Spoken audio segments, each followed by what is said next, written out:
Захимж нэвтрүүлгийн зочны ярилцлагын цаг үгээр эхэлж байна. За энэ хэсэгтэрээ анагаах ухааны доктор, анагаахын шинжилгээ ухааны үндэсний их сургуулийн биоанагаахын сургуулийн багш номон дээрээ өрсөн байгаа. За танд энэ өдрийн мэнд хүргэе. За танд ч гэсэн энэ өдрийн мэнд хүргэе. За тэгэхээр номон дээр хөшмөн бол үндэсний хэмжээнд хийгдсэн одоо ясны сэргийлтийн тархалт болоод эрсдэл хүчин зүйлсийн одоо үндэсний хэмжээний судалгааны багт бол бас орж ажилласан байгаа. Тэгээд номон дээр багштай одоо ясны сэргийлтийн талаар бол ярилцахаар урьсан байгаа. Тэгэхээр танаа судалгаа ерөнхийдөө хэдэн оноос яаж эхлэв, ямар одоо үндслээр ерөн судалгаа хийх болов?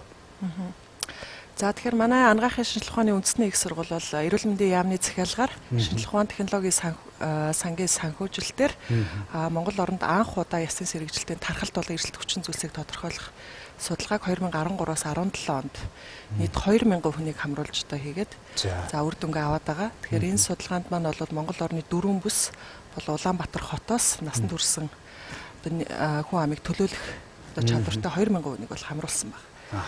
Тэгэхээр ер нь одоо ингээд ясны сэргийлт гэдэг юмгүй бол одоо сүүлийн үед их яригддаг болсон тийм. Тэгэхээр ер нь ясны сэргийлт дэлхийд болоод Монголд одоо тархалт нь ер нь ямар хэмжээтэй вэ? Танаа судалгаануудын дүнгээс харахад. За манай судалгааны нэг зорилт бол ясны сэргийлтийн тархалтыг тодорхойлох байсан. Тэгэхээр уг үр дүнгээс харах юм бол Монгол хүн амын эрэгтэйчүүдийн хувьд бол ясны сэргийлтийн тархалт 14.5%. За эмэгтэйчүүдэд 30.6% юм бол тархалтай байна. За энэ үр дүнг одоо бусад гадаад орны үр дүнтэй харьцуулж үзэх юм бол ерөнхийдөө Азийн орнуудтай бол ойролцоо. Харин Америк болон Европ гаралтай хүмүүстэй харьцуулахад бол харьцангуй өндөр байна. Өндөр байна гэсэн. Тэгэхээр энэ бас хамаарал нь ер нь бол бас одоо ингээд тархалтын хувьд одоо ясны сэргийлт ийм одоо тархалттай байгаа нь одоо нөлөөлөх хүчин зүйлс нь бас танах судалгаанууд дээр яг юу гэж гарч ирв. Ямар зүйлүүдийг ер нь судалж үзв. За тэгэхээр бид нар ясны сэргийлэлд нөлөөлөх эрсдэл хүчин зүйлийг хэд хэдэн бүлэгт ангилж бол тодорхойлсон. За энэ эрсдлийг үнэлэх судалгааны үр дүнгээс харах юм бол хамгийн том эрсдэл болж байгаа хүчин зүйл бол цэвэршилт. Тэгэхээр түрүү үр дүнгээс бид нар хэлсэн тийм ээ. Эмэгтэйчүүдэд бол 30.6 буюу эрэгтэйчүүдээс 2 дахин өндөр тархалтай байна. За үүний гол шалтгаан бол эмэгтэйчүүдэд цэвэршилт байна. За цэвэрсэн эмэгтэйчүүд нөхөн өрчгөн насны эмэгтэйчүүдтэй харьцуулахад бол сэргийлтийн эрсдэл 22.7 дахин бол нэмэгдэж байгаа. Тэгэхээр бол одоо хүүсээ бол бас тодорхой хэмжээний нөлөөтэй байгаа гэх юм тийм. Нас бол бас тодорхой хэмжээний нөлөөтэй байдаг байна. Тэгэхээр энэс тэгвэл одоо бас яг энэ бол одоо яг биологийн талын зүйлүүд байгаа дээ шүү дээ. Тэгэхээр амьдралын хэмжээг шийдэх юм уу бусад одоо нөлөөлдөг хүчин зүйлсүүд нь юу болж гарч ирэх вэ судалгааны дүнгээс? За тэгэлгүй яхаа. Тэгэхээр цэвэршилт бол өөрөө физиологийн үйл явц учраас эндээс бид нар одоо зайлсхийх ямарч боломж байхгүй тийм ээ. Гэтэл амьдралын хэм маягтай холбоотой бол хэд хэдэн эрсдэл хүчин зүйлийг бол тодорхойлсон. За үүнд эрэгтэйчүүдэд тамхиталтай. Тэгэхээр тамхит татж байгаа эрэгтэйчүүдээс сэргийлт эрсдэл 2 дахин өндөр байгаад байна. За нөхөн өрчгөн насны эмэгтэйчүүд за яг физиологийн хувьд бол ясны сэргийлт өртөх бол боломжгүй. Гэтэл ямар эмэгтэйчүүд өртөд байна вэ гэхээр биеийн жингийн индекс 18.5-аас бага буюу жингийн алдагдaltaй эмэгтэйчүүд. Тийм биш тийм. Тэгэхээр ийм эмэгтэйчүүд бол толгой дараалан сэргийлттэй байгаа нь бол ажиглагдсан. За мөн хөдөлгөөний идэхгүй хэм маягтай хүмүүст бол сэргийлтийн эрсдэл 3 дахин өндөр байна. 3 дахин. Тэгэхээр бол бас манай хөдөлгөөний итгэх хөдөлгөөн хийцгээлгээд байдаг. Энэ бол бас хамгийн чухал нөлөө 3 дахин гэдэг бол нэлээд өндөр тоо шүү дээ тийм ээ. Тэгэхээр яг энэ хөдөлгөөний идэвх яг ясны сэргийлтээр нь яаж холбогддог юм болоо? За бид судалгааныхаа асуумж болон эрсдлийн үнэлгээг харахад одоо манай ард түмэн бол бүгд л одоо сэргийлтээс сэргийлэл кальцийн бэлтгэл ууж байгаа, дэм амьд ууж байгаа гэсэн ийм асуумжлал хүмүүс зөндөө байсан. Гэхдээ эдгээр хүмүүсээс илүүтэйгээр дасгал хөдөлгөөнийг тогтмол одоо 7 хоногт 2-3 удаа 20-с дээш минут хийж байгаа хүмүүс бол сэргийлтээс бол өөрсдөө бүрэн хамгаалж чадж байгаа нь бол ажиглагдсан. Тэгэхээр булчингийн ачаал гэдэг бол өөрөө ясны бодисын солилцоог нэмэгдүүлж ясан жингийн ачаал өгснөөр сэргийлтийн үйл явцыг бол удаашруулдаг болохыг бол судлаач тогтоосон. Тэгэхээр саяны тайлбар шүү дээ. Одоо ясны сэргийлтээс урьдчилан сэргийлэх гээд бэлтгэлүүд хэрэгжилж байгаа, кальц хэрэгжилж байгаа хүмүүсийн дунд ясны сэргийлт тодорхой хэмжээний бас байгаад байна шүү дээ, тийм. Тэгэхээр энэ яг бид нэр урьдчилан сэргийлээд яг энэ бэлтгэлүүдийг бас одоо сүүлийн үед бас хэрэгжилж байгаа шүү дээ. Тэгэхээр энэ яг одоо судалгааны дүнгээс яхад нөлөө хэрвээ энэ хэрвээ нөлөөгүй байх юм бол энэ бас одоо яаж зохистой хэрэглэх нь зүг байдгийг ямар эрсдлүүд бас дагуулах вэ? За бид судалгааныхаа явцад иргэдтэй ярилцахад бол ийм кальцийн бэлтгэлийг хэрэглэж байгаа хүмүүс бол маш их байсан. Гэхдээ нэг онцлог нь ямар тунгаар, яг ямар бэлтгэлийг одоо D амин тэмдэгтэй хавсарсан уу үгүй юу гэдгийг бол тодорхой ойлголт бол байхгүйсэн. Тэгэхээр судалгааны тоймоос харахад бол кальц маань дангаар нь хэрэглэхэд ерөөсөө 10-аас 15% нь л шимэгдэх боломжтой байдаг. Харин D амин тэмдэгтэй хавсарч хэрэглэх юм бол 40% хүртэл шимэгдэл нэмэгдэх боломжтой байдаг. Тэгэхээр хэрвээ кальцийг хэрэглэж байгаа бол D амин тэмдэгтэй хавсарсан бэлтгэлийг бол хэрэглэх нь илүү тохиромжтой байдаг. Тэгэхээр магадгүй D амин тэмдэгтэй одоо хавсарсан байдлаар хэрэглээгүй тохиол 10-аас 15% шимэгдэх нь шүү дээ. Үлдсэн хэсэг нь одоо тэгвэл яах вэ? Хүний бие махбод яаж одоо очиж хоримтлогдох уу эсвэл бүгд гараад явчихдаг уу? Ямар асуудал үүсдэг юм бол? Тэгэхээр иргэдийн дунд байгаа нэг одоо буруу ойлголт бол ерөөсөө кальцийг л аль болох ихээр хэрэглэх ёстой байна гэсэн ойлголттой байгаа юм. Гэтэл кальцийг замбраагүй хэрэглэх юм бол эсэргээрээ одоо цөс чулуужих, за эсвэл энэ тэнд ясны одоо буруу ургалтууд бий болох гэх мэт ийм эрсдэл бий болдог.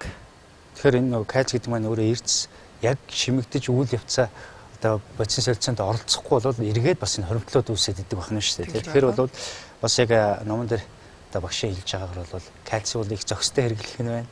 Яг заавардхан хэмжээгээр нь зохистой хэрэглэх нь байна. За дээрэс нь бол D витаминтай хавсарч хэрэглэх юм бол илүү үр дүнтэй байх нь шүү дээ, тийм.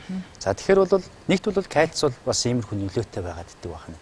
За хоол хүнснээс одоо бид нар жишээлбэл кальцийн жишээлбэл шимэгдэлтийг хоригддаг ч гэдэг юм уу, эсвэл бол бие махбодоос эрдэсийг гадагшлуулдаг одоо төрлийн юмнууд ер нь юу хэрэглээд идэх юм бол эрсдэл алдаас. За тэгэхээр судалгаанаас харахад бол кальц болон уургийн хэрэглээ бие биенийхээ шимэгдэлтийг бол саатуулж идэг. За. Тэгэхээр хэрвээ кальцийн одоо сүүсэн бүтээгдэхүүнийг уургийн бодис за одоо өөрөөр хэлбэл махны хэрэглээ гэсэн үг тийм ээ. Тэгэхээр цуг хэрэглэж байхад бие биенийхээ шимэгдэлтийг бууруулах боломжтой байдаг. За мөн биеэс кальцийг алдагдуулдаг нэг том хүчин зүйл бол кофеин, өөрөөр хэлбэл кофе тийм ээ. Кофений хэрэглээ бол биеэс бол кальцийг байнга хөөх үйлдэлтэй байдаг. Тэгэхээр одоо яг та хэдийн судалгаанаас за олон улсын судалгаанаас харж байхад одоо бол жишээлбэл дэлхийн нийт ер нь бол кофе бол их өргөн хэрэглээ болсон тийм. За монголчууд ч гэсэн сүүлийн жилүүд кофе хэрэглэж байна. Тэгэхээр яг энэ дээрээс бас танай судалгаан дээр одоо ямар үр дүн гарав? За дээрээс нь дэлхий дээр одоо энэ судалгааны тоймод, хэвлэлийн тоймодыг харж байхад кофеин буюу кофе ясны сэргэгчлэлтэнд ер нь яаж нөлөөлдөг юм? Тун хэмжээ нь ямар байх юм бол ясны сэргэгчлэлтэнд нөлөөлж байна? За тэгэхээр сүүлийн хэдэн жилд манай иргэдийн дунд кофений хэрэглээ ихсэж байгаа нь бол ажиглагдж байгаа. Тэгэхээр кофе бол дэлхийд дээр хамгийн өргөн хэрэглэгддэг юм сэтгц сэргийх үйлдэлтэй байдс л да. Тэгэхээр зохистой тунгаар хэрэглэх юм бол эрүүл мэндийн хэд хэдэн ач холбогдолтой байдаг. Тухайлбал одоо зүрхний үйл ажиллагааг дэмжих, тийм ээ, Альцгеймер болон Паркинсоны өвчний үйл явцыг удаашруулах. За мөн элгэн дээр бол элгэний циррозоос урьдчилан сэргийлэх гэх мэт. За мөн депрессээс сэргийлэх гэх мэт юм хэд хэдэн ач холбогдолтой. Гэтэл эсэргээрээ тунгийг хэтрүүлж хэрэглэх юм бол одоо нойргуудах. За мөн одоо усгүйчих тийм ээ. Кофе бол өөрөө шээс хөөх үйлдэлтэй учраас хэд их хэрэглэх юм бол бие организмыг усгүйжүүлэх одоо ийм эрсдэлтэй. За эдгээр эрсдэл хүчин зүйлсээс бас нэг одоо эрсдэл нь бол ясны сэргэгчлэлт эрсдэл байдаг. Гэхдээ өдөр бүр 300 мг-аас дээш кофеин хэрэглэж байгаа тохиолдолд ясны сэргэгчлэлтийн эрсдэл үүсэх боломжтой. За манай судалгаа бол анх судалгааны дээж 2014 он цуглуулсан. Тэгэхээр энэ үед бол манай иргэдийн дунд яг ийм эрсдэл үүсгэх хэмжээнд хэрэглэж байгаа хүмүүс бол төдийлөн байхгүй байсан. Тэгэхээр монгол хүн амын дунд бол кофеноос шалтгаалсан ясны сэргэгчлэлтийн эрсдэл бол тухайн үед бол тодорхойлогдоогүй. Гэтэ одоогоор бол тодорхойлсон судалгаа байхгүй учраас хэлж мэдэхгүй. Одоо та хэдийн одоо дата цуглуулах юм маань 2014 онд. За тэгэхээр одоо бол 4 жилийн дараах одоо амьдралын маяг бас өөрчлөгдөж байна тий. Тэгэхээр бол бас үзэгчид маань хэрвээ кофе хэрэглэдэг бол бас их зохистой хэмжээгээр нь бас хэрэглэх нь бас их чухал байгаад байна. Тэгээд дээрэс нь бас нөгөө хэлдэг шүү дээ бид нэр хийж uuсан ундаа кола агуулсан зүйлүүд ингээд энэ зүйлүүд бас ясны сэргэгчлэлтэнд ер нь хэр нөлөөлж байна. За монгол хүмүүст бас нөлөөлөх хэмжээнд байна уугүй юу? За хийжүүлсэн ундааны хувьд бол дэлхий дээр олон судлаачид ясны сэргэгчлэлтийн эрсдэл болдгийг бол тодорхойлоод байгаа. За бид бас энэ судалгааныхаа хүрээнд бол хийжүүлсэн ундааны хэрэглээ бол ясны нягтын хамаарлыг монгол хүмүүс дээр бол тодорхойлсон. За манай үр дүнгээс харахад бол монголчуудын дунд хийжүүлсэн ундааг бол яг ясны сэргэгчлэлтийн эрсдэл үүсгэх түвшинд буюу өдөр бүр 300 мл-ээс дээш хэрэглэж байгаа гэдэгт бол харьцангуй цөөн биш. Их хэрэглээд байх юм бол эрсдэл бол байгаа дээ. Тэгэхээр яг энэ нөхөр жүхөн насан дээр байгаа. За дээрээс нь жирэмслэлтийн эмэгтэйчүүд, олон төрлийн эмэгтэйчүүдийн энэ эрсдэл ер нь хэр байдаг юм бол? За тэгэхээр манай Ахмад багш нар судлаачид энэ төрийг ярьдаг л та тийм монголчууд дээр үед их олон хүүхэд 10-аас 15 одоо бараг 18 хүүхэд төрөөс хүмүүс ч байдаг тийм. Тэгэхээр ийм олон төрсөн ч гэсэн их яс сайтай байсан гэж манай одоо яс сайтай ард нь гэж ярьдаг шүү дээ тий. Багш нар судлаачид бол их ярьдаг л та. Гэтэл одоо бол төрөлтөнд харьцангуй цөөрсөн ч гэсэн энэ ясны нэгт яагаад буураад байна гэхээр дээр үед бол эрцээ алдагдлаа бол маш сайн нөхч чаддаг гэсэн. Сүүс бүтээгдэхүүний хэрэглээ өндөр байсан тийм ээ. Гэтэл одоо бол за ялангуяа хотын иргэдийн хувьд бол сүүний хэрэглээ, цагаан эдийн хэрэглээ бол харьцангуй буурсантай холбоотойгоор 3 болон түүнээс дээш төрсэн эмэгтэйчүүд дээр ясны сэргийлэлт бол нэлээд ажиглагдчихж байгаа. Зөв. Тэгэхээр энэ бол бид нар жирэмслэлт бол угсаа өөрөө физиологийн үйл явц тийм ээ. Тэгэхээр энэ дээр бид нар физиологийн үйл явцсан дээрээсээ бид нар нөгөө хоол хүнсээрээ нөхөж авах одоо эрсцэн агуулмжуудаа сайн авч чадахгүй гэж ойлгож болох уу?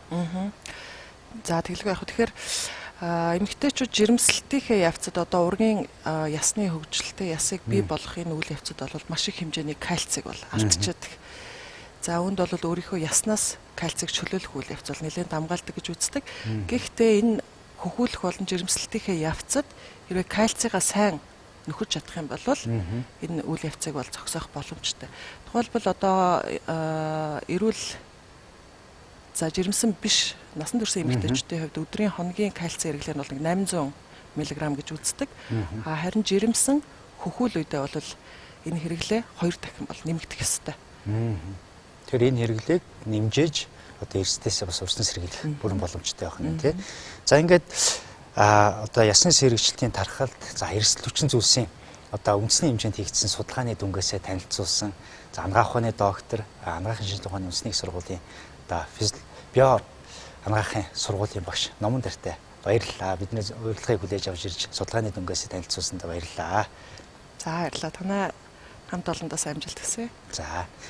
За ингээд та бүхэн маань бас Номон Дар багшийн одоо судалгааны одоо хийсэн судалгааны дүнгуудээс монголчууд ясны сэргийллийн тархалт хэрэг байгаа эрсдэл хүчин зүйлсүүд нь юу юу байдаг талаар бол бас товч мэдээлэл авлаа. Ингээд захимж нэвтрүүлгээ үргэлжлүүлэн хүлээн авч ирсэн үү?